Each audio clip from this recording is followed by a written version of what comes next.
जय हिंद। पुनः स्वागत आपका अजीम प्रेमजी फाउंडेशन में 25 मार्च 2023 को प्रवेश परीक्षाएं होने वाली हैं। स्कूल टीचर और रिसोर्स पर्सन के एग्ज़ाम के पोस्ट के लिए, ठीक है ना, आप सभी जानते होंगे। तो उसी को लेकर ये वीडियो आपके लिए लेकर आया हूँ। वीडियो का सेकंड वाला पार्ट आप देख रहे हैं। पहले वाले पार्ट को आपने देखा होगा अच्छे से, और यदि कोई बात समझ में नहीं आई होगी तो कमेंट करके पूछ लीजिएगा। उसी वीडियो के सेकंड पार्ट की शुरुआत करते हैं उस वीडियो के अंत से, जहाँ हमने बात को छोड़ दी, जो हम बात कर रहे थे कि पाठ्यक्रम को लेकर, ठीक है।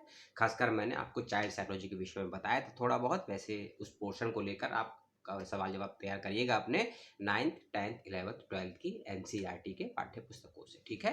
उससे आगे बात करते हैं। इसके बाद आपको और क्या क्या पढ़ने की आवश्यकता है इन 1 से 2 दिनों में, क्योंकि हर 3 से 4 महीने में पुनः फॉर्म आते हैं अजीम प्रेम जी की वेबसाइट पर स्कूल टीचर रिसोर्स पर्सन की पोस्ट के लिए। अगर आपका चयन अभी नहीं हो पाता है तो 2 महीने के बाद 3 महीने फिर से फॉर्म भरिएगा, फिर से तैयारी करिएगा, तब आपको ये पाठ्यक्रम और हेल्प करेगा, क्योंकि आप अच्छे से समझ पाएंगे, पढ़ पाएंगे।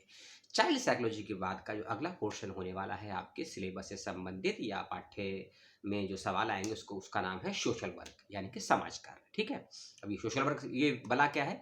जो बच्चे खासकर सिविक्स पढ़ते हैं, है ना, या फिर जो बच्चे थोड़ा सा पॉलिटिकल साइंस या हिस्ट्री पढ़ते हैं, वो लोग इस शब्द से परिचित होंगे सोशल वर्क से, ठीक है ना।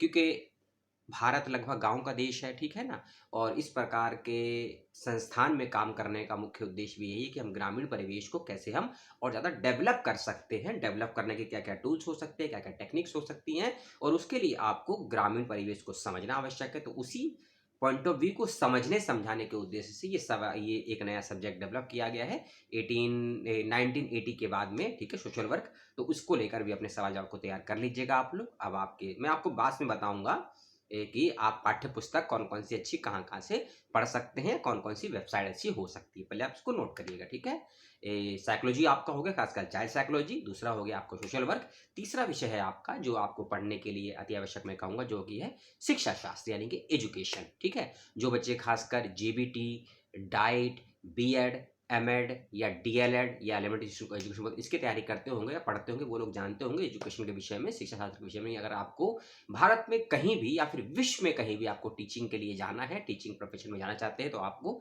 इन पाठ्यक्रमों की आवश्यकता होती है पढ़ने के लिए। तो उसी का विषय शिक्षा शास्त्र। ये भारत में पढ़ाने का इतिहास कब से चालू हुआ, पढ़ाने के क्या फ़ायदे होते हैं, पढ़ाने के क्या तरीके होते हैं, किस व्यक्ति को कैसे पढ़ा सकते हैं, क्योंकि ये पढ़ाने की टेक्निक्स ही होती है जो आपकी टीचिंग स्किल एबिलिटी को व्यक्त और डेवलप करने में ज़्यादा महत्वपूर्ण भूमिका निभाती हैं। और इन्हीं भूमिकाओं का समायोजन या प्रयोजन या प्रायोगिक या प्रैक्टिकल जिसे हम बोलते हैं, कैसे कर सकते हैं अपने कक्षा में, ये या ऐसी प्रकार के सवाल आपसे सवाल जवाब पूछे जाएंगे प्रवेश परीक्षा में, और खासकर इंटरव्यू राउंड में भी आपसे होंगे, ठीक है। तो आप एजुकेशन को तैयार कीजिएगा। इसके लिए बतेरी पुस्तकें हैं। मैंने कहा ना कि जो बच्चे जेबीटी की, डाइट की, जेबीटी की, बीएड की, एमएड की, सीटेट की, सुपर टेट की, लिस्ट बहुत लंबी है। मैं जितना बताऊंगा आप उतने सुनेंगे, आपको अच्छा लगेगा। लेकिन अच्छा लगने में आपको सब कुछ आ जाए ये ज़रूरी बिल्कुल नहीं है।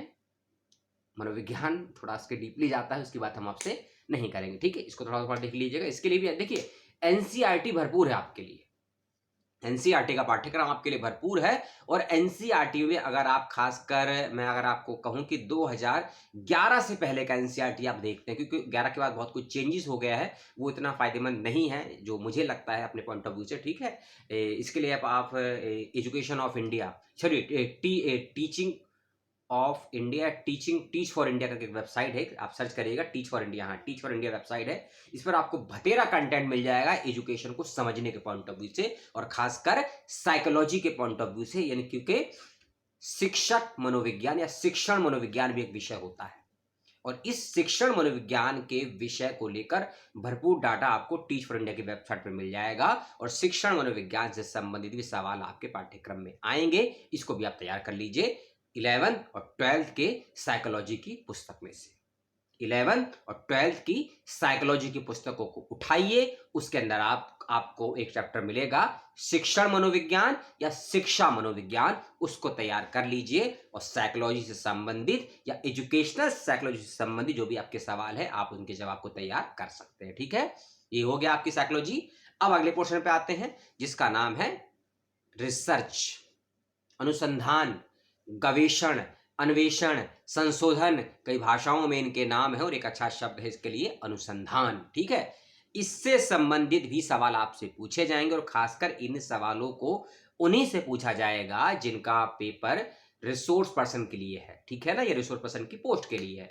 ये थोड़ा हार्ड लेवल का, क्योंकि इसमें थोड़ा आपको रिसर्च पढ़ना पड़ेगा, अनुसंधान को देखना पड़ेगा।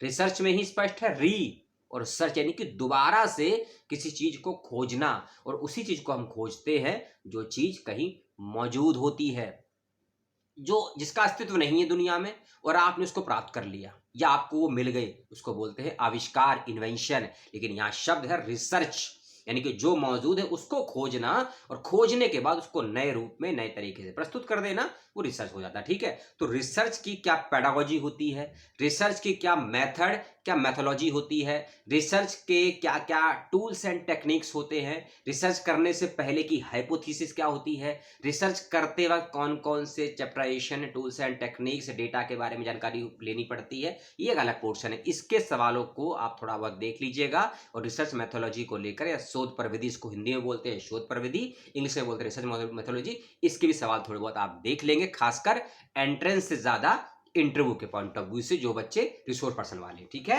आगे बढ़ते हैं थोड़ा सा।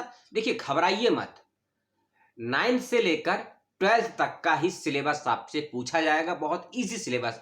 एग्जाम्पल के तौर मान लीजिए मैथमेटिक्स पूछ लिया, तो मैथमेटिक्स में आपसे ये sine theta, tan theta, cos theta, trigonometry, geometry, ये सब बला नहीं पूछी जाएगी, अलजेब्रा वगैरह वगैरह। ठीक है, बिल्कुल बेसिक मैथमेटिक्स आपसे पूछी जाएगी। और अगर आपने वर्मा सर का नाम सुना, जो साइंस को पढ़ाते हैं बेहतरीन तरीके से, नहीं पढ़ाएगा, रिसर्च करिएगा कि साइंस को किस तरीके से रोचक और तथ्यात्मक तरीके से नाटकीय रूप में विद्यालयों के बच्चों को समझाने की कला वो जानते हैं। और ये कला यदि आप में है तो आप इंटरव्यू और एंट्रेंस दोनों को बीट कर जाएंगे, इसका विश्वास मैं आपसे कर सकता हूं, क्योंकि कला है, एक विद्या है जिसको हम देते हैं ना बच्चों को, कला है, ये आर्ट है। कला कला के लिए है या कला काल के लिए है। एक निबंध है इसके ऊपर जयशंकर प्रसाद का, कला कला के लिए, कहीं पढ़ने का मौका मिले पढ़िएगा।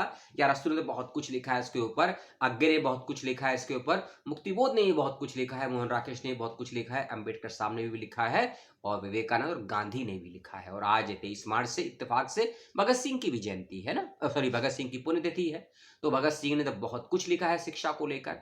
तो और हाँ, किसी क्रांतिकारी के विचार को या आंदोलन को मत पढ़िएगा इसके लिए, क्योंकि गांधी की जो एजुकेशन पॉलिसी है, गांधी का जो दर्शन है शिक्षा का, उसको तैयार कर लीजिएगा आप।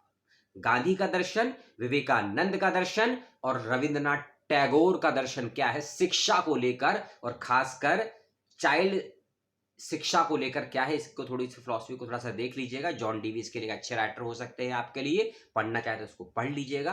समय कम है लेकिन उन बच्चों के लिए समय भरपूर है जो अगला अटेम्प्ट देंगे पेपर का, इसका ध्यान रखिएगा। ठीक है, ये वीडियो मैं सेकंड पार्ट में इसलिए शूट करूँगा, पहला पार्ट जब मैं शूट कर रहा था किसी का फोन आ गया, रात में फोन उठाना पड़ा, वीडियो रुक गया। तो ऐसी गलती आप मत करिएगा, रात में फोन कम करा करिए। ठीक है, ये हो गया आपका पोर्शन इस साइकोलॉजी का। साइकोलॉजी आपको हो गई, एजुकेशन आपकी हो गई, सोशल वर्क आपका हो गया, हिस्ट्री का पोर्शन, हाँ, क्योंकि पेडागोजी मान लीजिए किसी ने भरा है हिस्ट्री से, पॉलिटिकल साइंस से, तो अपना हिस्ट्री पॉलिटिकल क्वेश्चन ज्यादा हार्ड तैयार मत करिएगा, क्योंकि लॉन्ग क्वेश्चन नहीं है। देखिए, लॉन्ग आंसर टाइप क्वेश्चन वहीं पूछे जाएंगे जो आपके परिस्थिति या संभावनाओं या एग्जाम्पल से संबंधित होंगे। मान लीजिए एक संभावना दे दी आपको, जैसे मैंने पहले वीडियो में बताई थी, संभावना आपको दे दी कि मान लीजिए आप किसी ऐसे एरिया में आपको स्कूल टीचिंग पढ़ाने के लिए मिल जाती है जो एक दलित समाज का बहुल एरिया है और आप नॉन दलित हैं, तो आप वहां कैसे पढ़ाएंगे बच्चों को?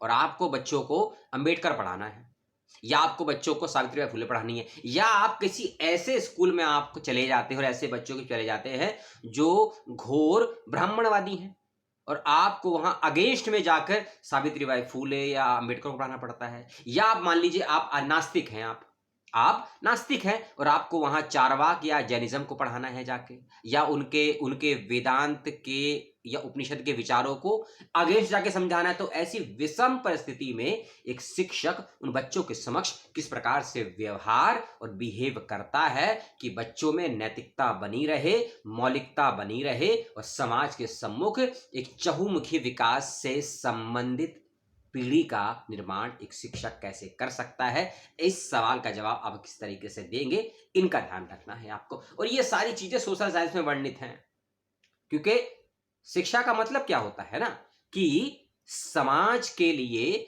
वर्तमान और भविष्य के लिए अच्छी पीढ़ी को पैदा करना।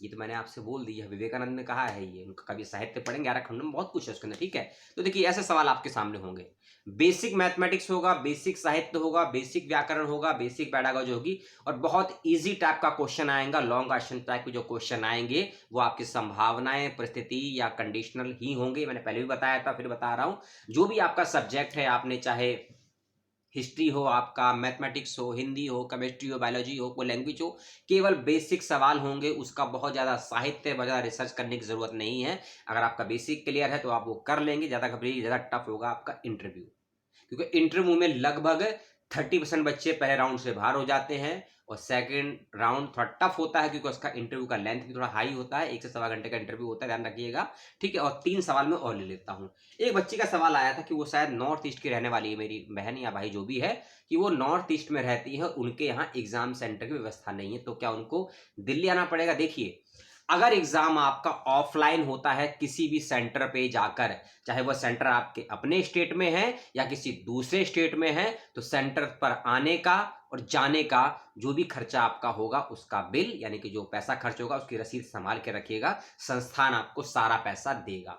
ऐसा बच्चों ने ही बताया कि उनको पैसा दिया गया है, तो हो सकता है आपको भी दे ही देगा, पहली चीज। दूसरी चीज, आप जहां भी जाएंगे पेपर देने के लिए, आपके साथ आपके माता पिता जाएं, भाई बहन जाएं या अकेले जाएं, कोई दोस्त जाए, उनकी व्यवस्था भी संस्थान करता है, आपको सुरक्षा, सुविधा, खान पान सब कुछ देता है, इसका भी ध्यान रखिएगा।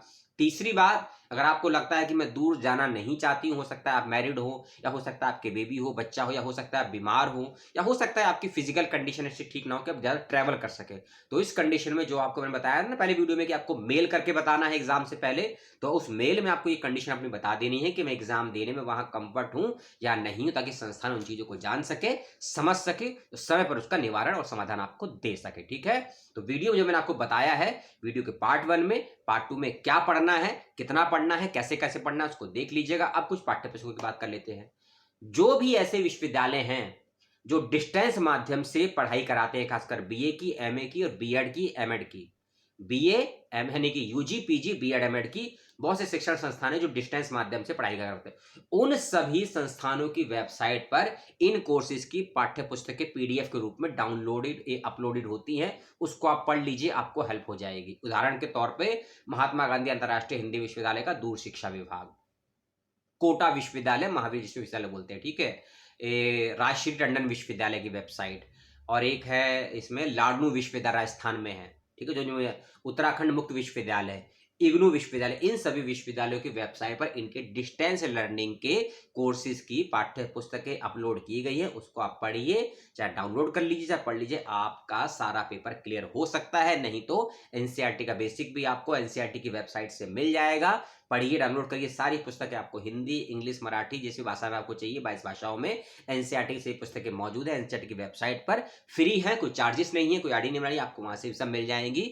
और जो बच्चों ने पहले एंट्रेंस दे चुके हैं उनके इंटरव्यू भी, बहुत से बच्चों के इंटरव्यू, और हाँ, अजीम प्रेमजी फाउंडेशन का एक और है, अजीम प्रेमजी यूनिवर्सिटी, उस अजीम प्रेमजी यूनिवर्सिटी के चैनल का मैं लिंक आपको दे दूंगा, उसको सब्सक्राइब करिए। और संस्थान में समय समय पर बहुत प्रकार से सेमिनार होते हैं, वर्कशॉप होती हैं, जो बच्चे उन संस्थान में स्कूल टीचर या रिसोर्स पर्सन में के जॉब पर काम कर रहे थे, वो अपने एक्सपीरियंस को शेयर करते हैं, खासकर कम्युनिटी को लेकर, लाइब्रेरी वर्क को लेकर, फील्ड वर्क को लेकर, कैसी कैसी समस्याएं उनको आती हैं, खासकर अर्बन एरिया में, खासकर नक्सली एरिया में, खासकर ग्रामीण परिवेश के लोगों के साथ बातचीत, तो किन किन समस्याओं का उनको सामना करना पड़ता है उन टीचरों को, रिसोर्स पर्सन को, और कैसे वो उनको सोल्यूशन तक पहुंचा पाता है, ये आप उनके अनुभव से सुनेंगे, समझेंगे, और ये हेल्प मिलेगा आपको इंटरव्यू राउंड में, इसका ध्यान रखिएगा।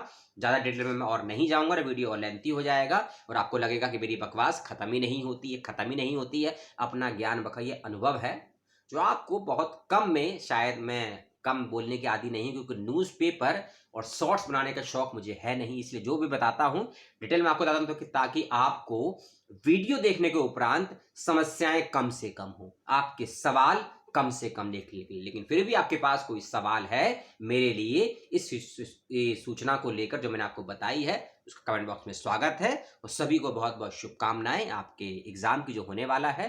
और राजगुरु भगत सिंह और शहीद आजम, एक और नाम रह गया है ना, राजगुरु भगत सिंह का नाम बताइए, सुखदेव, उनकी पुण्यतिथि की आप सभी को मैं कहूँगा अपने तरीके से मनाइएगा, उनको याद कीजिएगा, स्मरण कीजिएगा, उनके विचारों को याद कीजिएगा, ठीक है। और आप सभी को पुनः एग्जाम की बहुत बहुत शुभकामनाएं। मिलते हैं अगले किसी वीडियो में किसी और अपडेट के साथ। तब तक के लिए अपना, अपनों का, परिवार का, प्रकृति का, पुस्तकों का, शिक्षकों का ख्याल रखिएगा। और वीडियो को लाइक और चैनल को सब्सक्राइब और अपना कमेंट जो करना है अपनी इच्छा से करिएगा। मैंने कहा है इसलिए मत करिएगा। और वीडियो को शेयर अगर आपको करना है इसीलिए करिएगा, अगर आपको लगता है कि वीडियो की इन्फॉर्मेशन किसी को लाभ पहुंचा सकती है तो करिएगा। क्योंकि प्रमोशन करना मुझे आता नहीं है, मैं चाहता भी नहीं हूं। आपको अच्छा लगता है तो सवाल पहले करिए, लाइक बेशक मत करिए। सवाल मुझे सिखाते हैं और लाइक मुझे घमंडी बना देते। तो लाइक से ज्यादा आप सवाल करेंगे, अच्छा लगेगा मुझे। तब तक के लिए पुनः आप मुझे विदा दीजिए।